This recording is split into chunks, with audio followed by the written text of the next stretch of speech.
గారికి, గౌరవ జిల్లా డిఎఫ్ఓ గారికి, వేదిక మీద ఉన్న అధికారులు, మొన్ననే కొత్తగా ఎన్నుకోబడ్డ మున్సిపల్ చైర్పర్సన్స్, అదే రకంగా ఖమ్మం కార్పొరేషన్ మేయర్ గారు, ఈ కార్యక్రమంలో పాలు పంచుకుంటున్న ఖమ్మం కార్పొరేషన్లోని కార్పొరేటర్లు,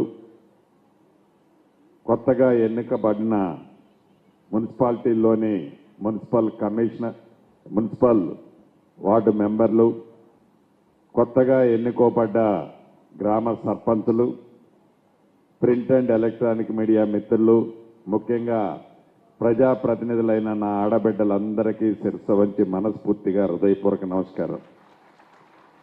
మీ అందరికీ కొత్తగా ఎన్నుకోబడ్డారు కాబట్టి మీ అందరికీ అభినందనలు, శుభాకాంక్షలు నా పక్షాన, రాష్ట్ర ప్రభుత్వ పక్షాన మీ అందరికీ తెలియజేసుకుంటూ, ప్రత్యేకంగా ఈ రాష్ట్ర ప్రభుత్వం మొన్న 6వ తారీఖు నుంచి 99 రోజులు ప్రజా పాలన ప్రగతి ప్రణాళిక కార్యక్రమాన్ని గౌరవ ముఖ్యమంత్రి గారు, రాష్ట్ర కేబినెట్ ఆలోచనలకు అనుగుణంగా ఈ తెలంగాణ రాష్ట్రంలో ప్రతి వార్డుకి, ప్రతి డివిజన్కి, అది పట్టణ ప్రాంతం కానీ పల్లెల ప్రాంతంలో కూడా ప్రజలకి రాష్ట్ర ప్రభుత్వం చేస్తున్న, కేంద్ర ప్రభుత్వం నుంచి వస్తున్న అభివృద్ధి సంక్షేమ కార్యక్రమాల గురించి తెలియచేయడంతో పాటు భగవంతుడు మీకు మాకు ఒక మంచి అవకాశాన్ని ఇచ్చాడు, అధికారులకు కూడా. ఈ 5 సంవత్సరాలు ఏదైతే పరిపాలన చేసే అవకాశం మనకిచ్చాడో, మీ డివిజన్లో కానీ, మీ గ్రామ పంచాయతీ పరిధుల్లో కానీ ఏవైతే ప్రజల ఆలోచనలకి అనుగుణంగా ఈ రాష్ట్ర ప్రభుత్వం మీ ప్రాంతానికి చేసే సంక్షేమ కార్యక్రమాలని పేదవాళ్ళకి అందించే దాంట్లో ఏదో సంపాదించుదామని మన ఎవరమో రాజకీయాల్లోకి రాలే. మనము సర్పంచ్గానో, వార్డు కౌన్సిలర్గానో, మున్సిపల్ కార్పొరేటర్గానో, ఇంకా ఎమ్మెల్యేగానో, ఎంపీగానో, మంత్రిగానో, కలెక్టర్గానో, ఎస్పీగానో వారు ఉద్యోగస్తులు అయినప్పటికీ ఒక మంచి అవకాశం భగవంతుడు మనకిచ్చాడు. ఈ అవకాశాన్ని సద్వినియోగం చేసుకొని సర్పంచ్గా పలాని వ్యక్తి ఉన్నప్పుడు మన గ్రామము భలే అభివృద్ధి జరిగిందిరా, వార్డు మెంబర్గా, మున్సిపల్ కార్పొరేటర్గా ఫలానోళ్ళు ఈ కార్పొరేటర్గా ఈ ప్రాంతానికి ఉన్నప్పుడు మంచి అభివృద్ధి, మంచి పేరు తెచ్చుకున్నాడురా అనే మంచి పేరు కోసమే మనందరం కూడా తాపత్రయపడుతుంటాం. దాంట్లో కలెక్టర్లు కూడా, ఎస్పీలు, ఇంకా ఉన్నతాధికారులందరూ కూడా ఫలాని వారి టైంలో ఇంత మంచి పరిపాలన జరిగింది, ఫలాని వారి టైంలో ఇన్ని మంచి సంక్షేమ కార్యక్రమాలు, ఈ అభివృద్ధి జరిగింది అని చెప్పుకోవాలని మనందరం కూడా తాపత్రయపడి ఈ ప్రజా జీవితం, ఈ రాజకీయాల్లోకి వచ్చి ప్రజల దీవెనలతో ఈనాడు ఈ స్థాయిలో మనందరం ఉన్నాం. ఏ ఆలోచనలతోనైతే మనం రాజకీయాల్లోకి వచ్చామో, ఏ ప్రజాసేవ చేసి ప్రజలకు సంక్షేమ కార్యక్రమాలు, అభివృద్ధి చేయాలని రాజకీయాల్లోకి వచ్చామో, ఆ భగవంతుడి దయతో మన కోరిక నెరవేరింది. ఈ కోరిక మనదైతే కోరిక నెరవేరింది. మనని నమ్ముకొని ఓట్లేసిన ప్రజలు, అది గ్రామ పంచాయతీ కావచ్చు, వార్డు మెంబరు కావచ్చు, ఇంకా ఏ అధికారైనా కావచ్చు, ఏ నాయకుడైనా కావచ్చు, ఈ ఓట్లేసిన ప్రజలకి మంచి చేయాల్సిన బాధ్యత, ఆ ప్రాంతాన్ని అభివృద్ధి చేయాల్సిన బాధ్యత మన మీద ఉంటుంది. కాబట్టి అధికారంలో ఉన్న మనం, అది ఏ స్థాయిలో ఉన్నా తప్పకుండా మంచి చేసే దాంట్లో, మంచి చేస్తున్న దాంట్లో ఎంత దూరమైనా కూడా మనం ముందుకు అడిగేయాలి.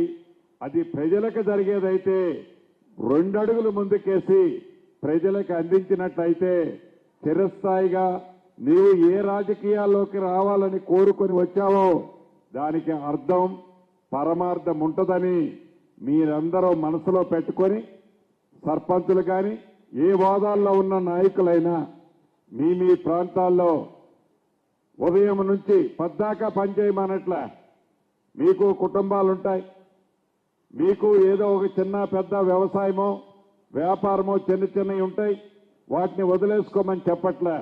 ఉదయము సాయంత్రము కొంత టైము మీ ప్రాంతాల్లో కేటాయించినట్లయితే మీరు ఆశించిన మంచి ఫలితాలు తప్పకుండా వస్తాయి.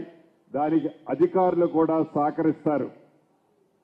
మీకు తెలియంది కాదు, ముఖ్యంగా గ్రామ సర్పంచులకి గడిచిన 2 సంవత్సరాలన్నర నుంచి ఏవైతే గ్రామ పంచాయతీకి రావాల్సిన నిధులు నాకు తెలిసి గ్రామ పంచాయతీల వ్యవస్థ వచ్చిన తర్వాత ఇంత పెద్ద మొత్తంలో 1-2 నెలల్లోనే ఇంత పెద్ద మొత్తంలో మీ గ్రామ పంచాయతీలకి డబ్బులు వచ్చిన సందర్భాలు లేవు.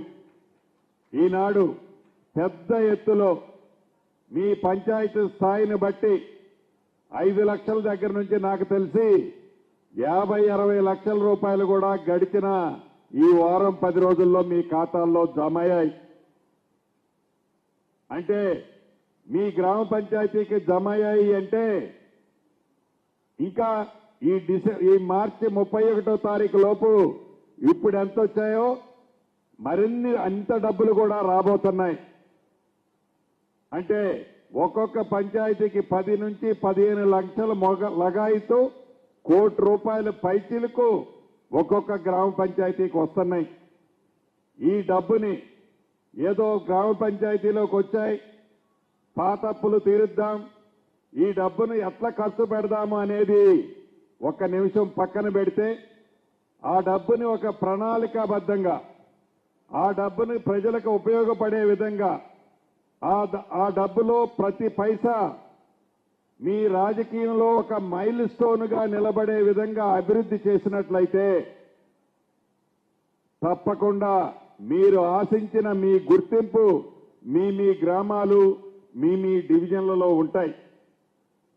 దాన్ని దృష్టిలో పెట్టుకొని డబ్బుని మన సొంత డబ్బుని ఎలానైతే సద్వినియోగం చేస్తామో దుర్వినియోగం కాకుండా ఆ డబ్బుకి కాపలాగా మనం ఉంటామో ప్రజాప్రతినిధులుగా ప్రజల దీవెనలతో ఉన్న మనందరం ఆ డబ్బుకి కాపలాదారులుగా ఉండి ప్రజలకి మంచి జరిగే విధంగా చట్ట పరిధిలో చట్టంలో ఉన్న అంశాలకు అనుగుణంగా ఆ డబ్బుని సద్వినియోగం చేయాలని మనస్ఫూర్తిగా ముఖ్యంగా నా సర్పంచుల్ని ఈ వేదిక ద్వారా అభ్యర్థిస్తున్నాను.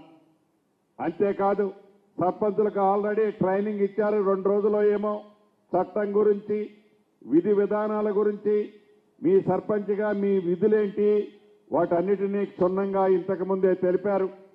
దాంతో పాటు అదనంగా ఈ ప్రభుత్వం యొక్క ఆలోచన, ఈ ప్రభుత్వం చేపట్టే అభివృద్ధి సంక్షేమ కార్యక్రమాలు మీ ప్రాంతాల్లో ఎలా చేస్తున్నారు, ఎలా చేయాలని ఈ ప్రభుత్వం యొక్క ఆలోచన ఉందో మీ అందరికీ ఇప్పటికే అర్థమై ఉంటుంది. సంక్షేమ కార్యక్రమాలు ఇచ్చే దాంట్లో కూడా గౌరవ ముఖ్యమంత్రి రేవంత్ రెడ్డి గారి నాయకత్వంలోని ఈ ప్రజా ప్రభుత్వం నిరంతరము ప్రజలకి మంచి చేసే దాంట్లో, ప్రజలకు సంక్షేమ కార్యక్రమాలు ఇచ్చే దాంట్లో, పేదవాడికి పూర్తి భద్రత భరోసా ఇచ్చే దాంట్లో ఈ ప్రభుత్వం యొక్క ఆలోచన మీకు ఇప్పటికే స్పష్టంగా అర్థమై ఉంటుంది. అదే దిశలో రాజకీయ పార్టీలకు